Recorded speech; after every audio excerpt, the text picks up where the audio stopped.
महाशिवरात्रि। लोग कहते हैं यह शिव जी की शादी की सालगिरह है, लेकिन सच कहूं यह आधी अधूरी बात है। ये रात सिर्फ जश्न की नहीं बल्कि उस खौफनाक अंधेरे की गवाह है जब पूरी दुनिया खत्म होने की कगार पर थी। एक ही रात में 3 ऐसी घटनाएं घटी जिन्होंने ब्रह्मांड का नक्शा बदल दिया। जरा सोचिए, एक तरफ शादी की शहनाइयां थीं, तो दूसरी तरफ मौत का जहर, और तीसरी तरफ एक ऐसी आग थी जो ब्रह्मा और विष्णु का घमंड चकनाचूर कर रही थी। अगर आप यह वीडियो 16 फरवरी से पहले देख रहे हैं तो सावधान हो जाइए, क्योंकि आज हम शिवलिंग के प्रकट होने की वो कहानी सुनेंगे जिसे सुनकर आपके रोंगटे खड़े हो जाएंगे।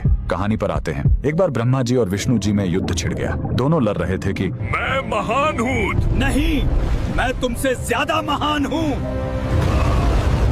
उनका यह घमंड जब दुनिया का संतुलन बिगाड़ने लगा, तब अचानक उनके बीच एक विशाल अनंत अग्नि स्तंभ प्रकट हुआ। वह आग का एक ऐसा खंभा था जिसका न कोई शुरुआत था न अंत। उस स्तंभ से एक भारी आवाज आई, जो मेरे आखिरी सिरे को खोज लेगा वही महान होगा।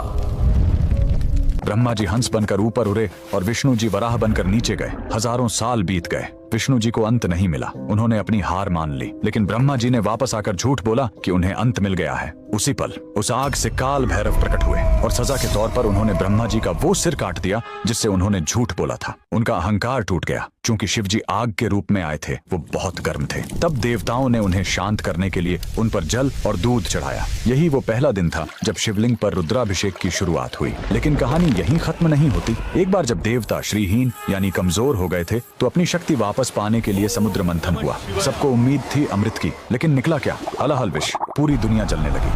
तब फिर वही भोलेनाथ आगे आए। संसार को बचाने के लिए उन्होंने उस उबलते हुए जहर को पी लिया और अपने कंठ में रोक लिया। जहर की गर्मी से शिव जी का शरीर तपने लगा। उस जलन को शांत करने के लिए सभी देवताओं ने उन पर पूरी रात गंगा जल, दूध और बेलपत्र चढ़ाया। उन्हें नींद न आ जाए, इसलिए पूरी रात देवताओं ने गीत गाए और जागरण किया। यही वजह है कि महाशिवरात्रि पर हम पूरी रात जागते हैं। लेकिन रुको, यह रात इतनी डरावनी भी नहीं है। इसी रात प्रेम की जीत भी हुई थी। जब माता सती ने अपने प्राण त्यागे थे, तो शिव जी पूरी तरह टूट गए थे। वो वैरागी बन गए, दुनिया छोड़कर समाधि में चले गए। तब माता सती ने पार्वती के रूप में जन्म लिया। उन्होंने हजारों साल तक कठोर तपस्या की, सिर्फ अपने शिव को वापस पाने के लिए। आखिरकार भोलेनाथ पिघले। इसी महाशिवरात्रि की रात वो वैरागी फिर से दूल्हा बना और शिव शक्ति का मिलन हुआ। तो इस 16 फरवरी जब आप शिवलिंग पर लोटा भर जल चढ़ाएं, तो याद रखिएगा, आप उस आग को शांत कर रहे हैं और उस जहर के दर्द को कम कर रहे हैं। कमेंट में लिखें हर हर महादेव।